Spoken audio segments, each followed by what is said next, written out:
Okay, I guess I can tell that none of you are students because the question I asked was, none of you answered the question. Discuss and propose one strategy for making large class teaching. I said teaching, I didn't have to be in the classroom, more engaging. I'm sure if you were a bunch of first year students, some people would have got out of the classroom and said, well, maybe we should be doing things outside the classroom. And I think if you go back, I've got 450 students in my class. So if you ask me a question, I can spend 5 seconds answering that question, and 449 people will be bored because they won't be able to hear you, hear me. So we just can't do the same things in a class of 450 that we can do in a class of 30. I can have a conversation with you in a class of 30. Everyone, well, we've almost got 30 here, and I'm having a conversation with you. I'm sorry, pick on you, but I've got to pick on someone. Sorry. But everyone can hear what I'm saying and everyone can hear what you're saying. But that just doesn't happen in 450. And I really think you've got to think outside the square. And I think that's where it starts. And I think it starts at a very important position. It starts in the head. That if you want to engage the students, you've got to have the right mindset. And it's extremely simple. All you've got to do is focus on teaching, on learning, rather than teaching. So shift the focus. And I sort of alluded to this before. If you shift the focus to learning from teaching, it's only a small shift. It's taken me 4 years to get there. So it's not a simple thing, and it's not something someone can make you do. It's just something that will happen when you think about it, when you reflect on it, that when you finally appreciate that the aim of the exercise is that someone should be learning, not just you, then it all becomes clear, and it actually helps you contextualise or work out what you should be doing in a given situation. If the first thing you say, the students aren't coming to class, what do? Freak out. I'm going to get sacked, thrown out of the university, and possibly cranky. But if you just say, is that affecting the students' learning? Well, go and have a look at their exam results. Just as many students are learning as are passing the exam as were before. So either I'm not teaching them anything, or, in which case they'll all pass the exam anyhow, regardless of whether they come to class, or they're learning just as well outside class. And we know that people learn in different ways. Some people, as Andy was saying, some people have to come to class, the high achievers. They've got to be, everything you do, they've got to be there. Some people don't need to come to class. Some people probably should come to class that don't, but they usually fail. And, you know, they're adults and they have to make these decisions. And as Andy said, they have other constraints on their time. Students on average work 20 hours a week now, and that's, and in this city, they could live a long way away. They might have, your lecture might be 1 hour on a day when they have no other lectures, and they live out at Liverpool. It's going to take them 3 hours to get here, 3 hours to get home for a 1 hour lecture. So I think you've got to, that's what I was trying to say before, take yourself out of it, because you tend to think, I'm doing a bad job because they're not coming. Just think, there might be reasons why they're not coming. The bottom line is, are they learning? So if you shift the focus from teaching to learning, things become a whole lot clearer. And I'm going to talk a little bit about plagiarism, and just to demonstrate, I plagiarised this from Belinda. He quite possibly plagiarised it from someone else, but it's just a lovely one. The teacher's role is not to fill empty vessels with knowledge, but to facilitate student learning. So teaching is filling empty vessels with knowledge. Learning is the students do something. And really it's self-evident. If you want to engage the students, then you've got to focus on learning. If you focus on teaching, you're never going to engage them. Now, how can you do that?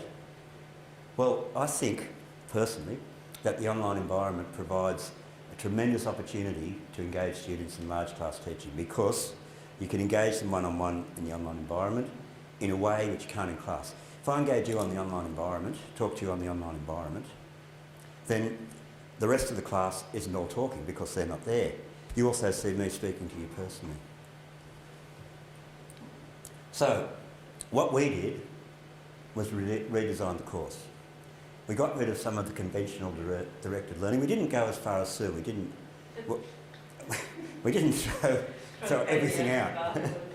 We kept, and my course is an engineering course. Sophie knows about this. We have to send them out with some tools in the toolbox. So it's content rich. We kept the content there, but the whole concept was we wanted the students to have a reason to engage with the content rather than me pouring water into the empty vessels. So we use the blended format. We have face-to-face components and online activities. And quite interestingly, when we went that way, and this is the sort of thing that happens, the students said they wanted to see more of me. Probably felt they were being, well, I don't know why. So I introduced a question and answer session, which I have once a week, where I just go and answer any questions that they might want to ask on the course, on the online components, on the structure of the universe, or even the reason for being here. Can I just ask you about that? Is that in the lecture theatre or in a room or somewhere, or is it... The face-to-face, the extra one. It's an extra... It's just a tutorial. I just walk up to a lecture theatre. A tutorial? I do it in CLB7, so does that answer your question? Yeah, thanks. Yeah, no, I think it's a great idea. Just want to knock it off. I should mention that a lot of this has come from feedback, and we survey this course quite a lot. We have an online survey with you. The CADI surveys I find give you really good feedback in the written answers, and we've also done focus groups, which I'd highly recommend if you, in a sort of situation you're in, Sue, just to grab some students and see what they think about it, because the focus groups pluck out a little bit more detail. I think the CADI picks up whether things are, it's like gives you a pretty good barometer of what's happening, what's good, what's bad, pretty quickly. And the online survey, we focus the online survey on specific things, but the same sort of thing, but a focus group just teases out some little details. I think this one came out of a focus group. So, just to give you an overview of the course, it's a traditional engineering/science course. Students do 10% laboratory, 10% of it's biology. Well, they do face-to-face lectures, they do face-to-face laboratories, they do online tutorials, and they do a group project. 10% of the marks come from laboratory reports, 10% comes from the online tutorials, 30% comes from the group project, and only 50% from exam, but we have got this mixture. One of the interesting points that I've only appreciated very recently is that if you want students to take responsibility for their own learning, you've got to reward them in the mark. It's no point saying we're going to do some student-centred learning and then give them 5% of the marks because you're not really confident. It does say that to them. I'm not really confident that I'm actually teaching you anything this way, or you're not going to cheat or whatever. So the marks have got to reflect the importance that you're trying to put onto what they're doing. Now, the student-centred activities are animated tutorials and the group project. The animated tutorials, I believe, provide student engagement through the animations themselves. I'm going to show you one in a minute. We also have formative self-test questions so they can see if they're getting it. We have a quiz at the end, which is marked, and that is, someone was talking about assessment. We know you've got to have an assessment or else they won't do it. Even with an assessment, they don't always do it. And the other thing I think promotes student engagement is to offer them something that they can do at their own pace, because in a lecture, everyone's got to go at the same pace, whether they can or can't. You know, some guy might have just got here from China, perhaps, and his English is a bit weak, and he can't understand my funny Australian accent anyhow. And then there's another guy there who's an Australian and is really sharp, and I'm going too slow for him. But here, the fast guy can zip through it in 5 minutes. The slow guy can take 2-3 hours, whatever he likes. He can do it at his own pace. Well, I just want to get out of that for a moment and show you one of these. This is one of our animated tutorials, and they're pages of text. This has got a video clip. I won't show it. It's not all that interesting anyhow, but it's fairly slow, and if we don't have the right software installed, it might not work. But what I wanted to show you is one of the other animations in here, which I'm actually very proud of. Oh. These learning and teaching computers are so slow. Now, this is a concept in material science and also in engineering. When we load something up, we stretch it, and we have to increase the load to increase the stretch. So what we're plotting on the left-hand side is related to how hard we're pulling, and what we're plotting on the horizontal scale is the stretching. And what we're going to see is we're going to see a curve of pull versus stretch, and then we're going to see what's happening at an atomic scale. This is nano, by the way. At a nanoscale in there, and then we're going to see what's happening in the specimen. Now, you're probably not going to see all those things because it's a bit busy, but I'll slide the slider along. You can see the curves starting to appear. Everyone see the curve? Okay. And you can see the atoms are starting to stretch. Now, one of the very important things about animations is they need to be technically accurate.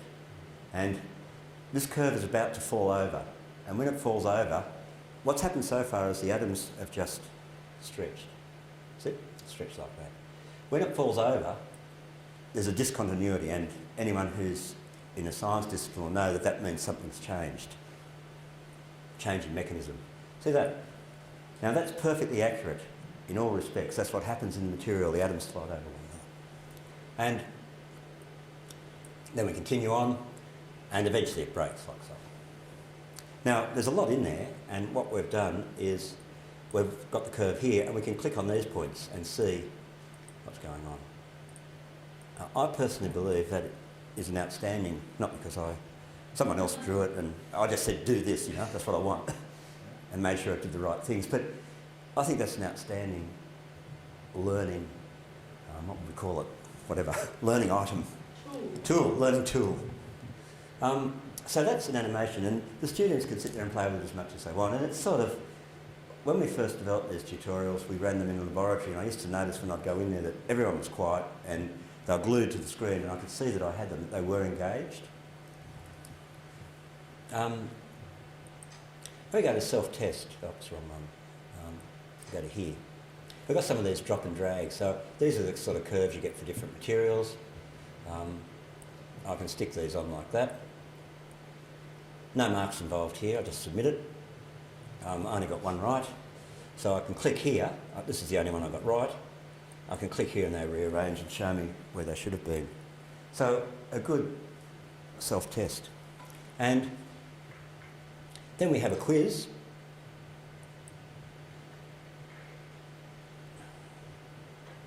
It looks like this. I've probably chosen a bad one because there's... So this is a flash animation. We can drag this along, which helps us work out what's it. Some of them are numerical questions. I think nearly all of them are numerical here. Some of them are but some of them are qualitative, but they're all intentionally multiple choice so that they're instantly marked. I'll save all the answers, they pop up there, I can see them, click finish, it says okay, and then I got 2 out of 6, I cheated statistics. So those are the things I wanted to show you about that as a learning module. Okay, so we're through to there. I said I'd talk about solutions and their problems. One problem you might say, what about management? This looks like a daunting task. No problem, because it's online. Those marks go straight in the grade book. I just set the release period for it, which isn't a huge issue. Some relatively lowly paid person could do that very well. So you can get this benefit from shifting a lot of the tasks to people who don't cost as much. Production, he's onto it. It costs a lot to produce that. How do you do that? You apply for a grant. It's a good idea, someone hopefully will fund you. Mind you, I say that, and I say it sort of trivially, but we tried for a long time before we actually got the funding, and it was more by good luck than good intention that we got the first lot of funding. And once you start to get a bit, it tends to, and you've got something to show people, it tends to help. Possibility of cheating, we worried hard and long about this. I spoke to Adrian Lee about it, and he said, well, they can cheat when they do assignments, can't they? I thought, oh, because he's right. So the solution was, we don't make the items individually worth very much. We provide just the mark. The students would like us to tell them which ones they got wrong and what the answer is, and I would love to do that, but we have these open for a period of 3 weeks because they're pre-lab, really, for labs that run over 2 weeks. So we can't have everyone do them at the same time, and that means there's the opportunity for people to tell other people what the answers are. If we tell them which ones they got right and wrong, they can fairly quickly work out what the answers are. But what I do, because they complain about it, is I go through the quiz solutions in the face-to-face tutorial. So one of the reasons for having that face-to-face tutorial is to run through those quiz answers. The group project provides an overarching activity to contextualise and synthesise the course content. And again, we provide that online. So what we want them to do, all the course materials resourced for this project They go away, do a project, and they get a mark out of 30 at the end. But they actually, I'm just astounded. This is the first year foundation course. They're students that aren't going to do materials engineering again. They used to be quite hostile, I thought, but they seem to be a whole lot less hostile now. But this actually is to make them use the information. And I'm astounded at the quality that they produce. And I think you've probably all found that when you get students to do something, set it up well, let them just go away and do it, they just do such a great job. So what are the problems? Group facilitation. I've got 450 students broken into groups of 5. I think you can do the sums. There are going to be lots of groups, and it's going to take me a lot to facilitate them. So I try to put it back onto them. In fact, I tell them that I'm quite happy for part of the assessment to be their ability to work in groups. If they can't get it together and do a bad project as a result of it, then that's their problem, not mine. We do provide extensive scaffolding. You can't just, with this sort of stuff, you can't just say, here it is, go and do it. We've got stuff on how to work in groups. We suggest they take roles, and we say that they have to rotate those roles. What are the roles? We have spokesperson, a secretary, and we've recently introduced an editor, which I think is a good thing. Some of the early work we'd find it was just sort of the individual stuck it all together and threw it in, and it was repetitive and didn't fit together. So the editor's job, and I was just thinking today, maybe I should make the editor responsible for ensuring there's no plagiarism. Details, instructions on what's required. And so we have exactly what they've got to do and how many marks I'll get for each bit, and then we have a template for the submission as well. So what I'm saying is that the way you get this to work is set it up front, and again you get to this situation where the academic does the work up front, and then you can have teaching assistants look after it. I have this marked by a teaching assistant. I have the discussion boards monitored by a teaching assistant, and then just giving me the nod. Another problem we were worried about was plagiarism. So I could run this through Turnitin, but I haven't yet. But what we do is we get the students to do a plagiarism activity so they know what plagiarism is, because we thought that perhaps a lot of them being first years might not actually realise they're plagiarising. And the way they plagiarise, they cut and paste from the web. So we put a strict word limit on the submission, and I had a few groups last year that were having a few problems at the end. I went and had a look at their notice boards, and they were really having problems trying to get it down to the right size. And I said to Belinda, maybe I should make it longer. And she said, no, keep it that length, because by putting a strict word limit on, they've got to edit it down, and then it's not plagiarism anymore. And we get another group, as you did, to review their first submission, and of course they're going to be quite good at picking up plagiarism. And again, I was thinking that perhaps that's something I should ask them to do. The other area is poor on non-performers. We didn't think we'd have non-performers, but we have some. With an online project, you've got to go online to do it. And if some people don't, they never appear, and the group can't self-facilitate them. So we have to step in a bit. And we have group discussion boards, and we have a look through the discussion board before the first submission and see if there are people that haven't appeared. And then we tell them we assume they've left the course, and we're going to remove them from Vista. And if they're still in the course, that usually promotes a fairly rapid response. We give no marks at all. We get the spokesperson to say who contributed that project. If your name's not on it, you get no marks. And we moderate the group mark by plus or minus 30%, and for the people who have contributed. So someone who doesn't contribute as much as another will get a lower mark. There's the other side of this. It gives the students the feeling that they're in control. We got some early feedback where the sort of implication was that they weren't in control of their own destiny. And all those sorts of problems seem to have evaporated. Well, the classroom. There are lots of things I could say about the classroom, and I've said some of them already, but I think if you focus on learning, then the rest follows. And last but not least, I really think the online environment provides a fantastic opportunity for engagement through allowing students to work at their own pace. I couldn't run that group if I was running it in the classroom. There's no way I could run that group project, but I can do it online. But probably the thing that really threw me is it promotes community. Because it's what I was saying before, when you open your computer and there's a message from me, and I don't say students should come at 3 o'clock, I say your lab will be at 3 o'clock. So I speak to you, Everyone opens their computer and I'm speaking to them as an individual.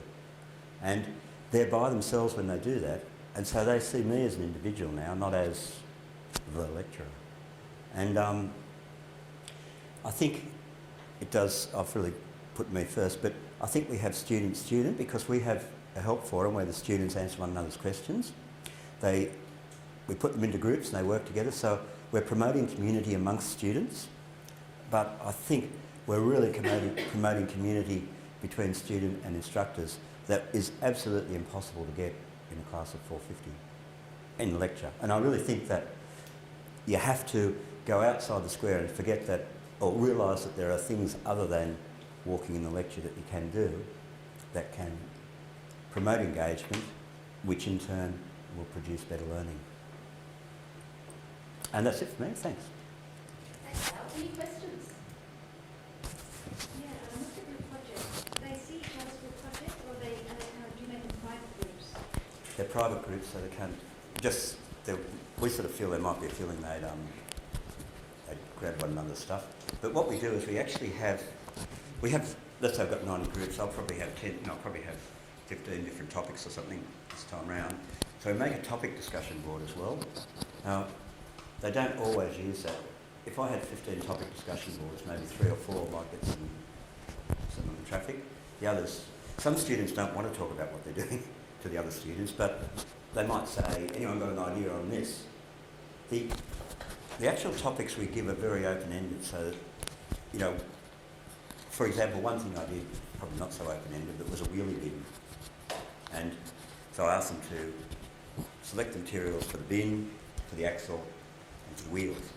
And if you think about a wheelie bin, the bin's made of plastic, the axle's made of steel, the wheels are made of rubber, so they're quite different materials. But many of the other projects, for example, if you take a bicycle frame, it could be made of plastic, aluminium, steel, and they can say we want a high or carbon fibre. It might be a high performance bicycle or a cheap bicycle. They decide. So even though the students might be doing the same topic, their report could be very different in many cases.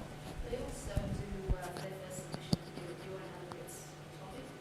So Yeah, they totally do different this topic. project and they get to have a look at the issues involved. I mentioned peer review and I got you to do it. I must confess, I thought it was cheating. Thankfully, the first suggestion did. But what it does is it provides much more feedback than we can provide.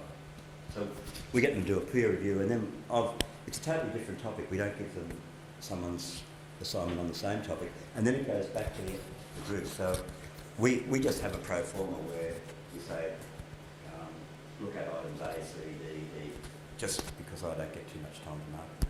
People to mark them, but my boss doesn't give me much time, so we can't give them detailed feedback. But the other group does, and the feedback I've had from the markers is their final submission, which is taking their first submission, modifying it in terms of the feedback they get, and then there's a little bit of other stuff added. The feedback from us and the feedback from peer review is very, very, very much better.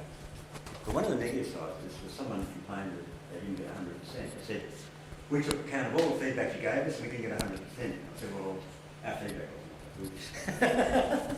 Wasn't perfect. Angry. This is a really good one. How long have you been running? We've run, like all things, this has evolved over more than 10 years, but the course has. The course in this format was first run in the dying days of WebC2, which was 2004 session 2.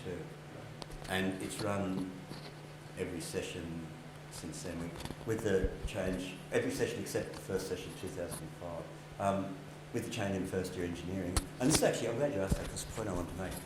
First year engineering, we used to teach this sort of stuff to quite different groups in slightly different formats, and that's how a lot of this evolved, because we tried to get a central package. But then the first year engineering program got revised, and they now have a common first year, and this is actually an elective subject. In the first iteration that we ran a book, and we run at both sessions. First session is much smaller than the second session.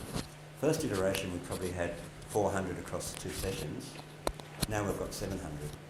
So, you know, there's been a dramatic growth in the number of students doing this. Now, there are several things you can attribute that to. One is there is a very high pass rate because we've brought up the bottom. Curiously enough, we originally pulled down the top, but we fine-tuned the mark, we increased the marks of the group project and took the top up. So we've had a general grade drift.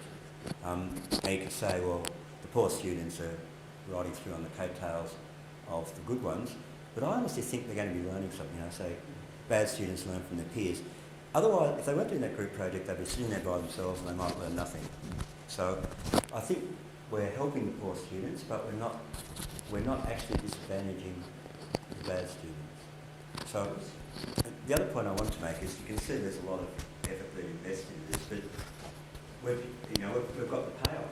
We've essentially doubled the numbers, which is, you know, given that it's an elective course, and I think a lot of schools suggest that their students do this, but it's probably because I've gone around and talked about it and people say, of course it's a good course, you should do it. But I generally think there's something that students know and say, well, you know, this is interesting. And I just got a little bit of anecdotal evidence. I had a study abroad student and we set the mid-session exam and there was another exam, thermodynamics, which you couldn't stand straight after it and they complained bitterly that nothing to do. Final exam this morning, thermodynamics straight after. And they said, you know, I've been double hexed yourself. And they came out in the timetable, and some students made their travel arrangements based on that, but I rearranged it and it meant that it was right at the end. So this girl couldn't sit the final exam and I had to set another exam for her. So she set this there, I said, thanks very much for setting the exam. Actually, I found the course quite interesting and I even learnt quite a bit.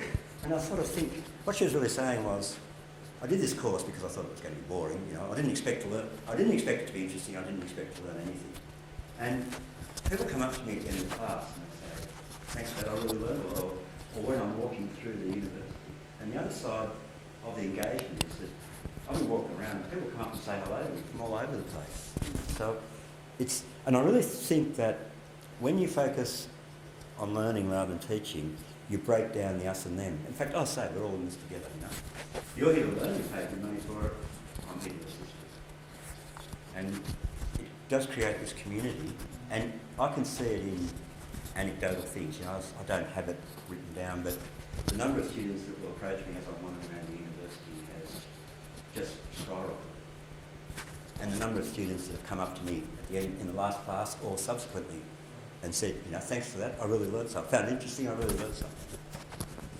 Just one more. How are these students doing on the follow-on course? I don't know. I haven't checked. Because we don't actually have access to that. But I could check some of them. You know, it's a foundation thing and it's probably a bit hard because they don't do follow-on materials course. It's not like some of your courses where, you know, what you do is then directly seen in the following years. It'll be seen in subtle ways. I'd like to see whether we have engineers in 10 years' time and have a better understanding of materials engineering. We could do that session just now. So thanks, Al. I think you can see how passionate Al is about his teaching and how engaged with it. And I think that just really brings out the point that if you want your students to be engaged with what you're doing, you need to be engaged yourself. You're a good teacher, they'll be good students. So while it might seem hard work to redevelop things and challenge yourself, you will find it's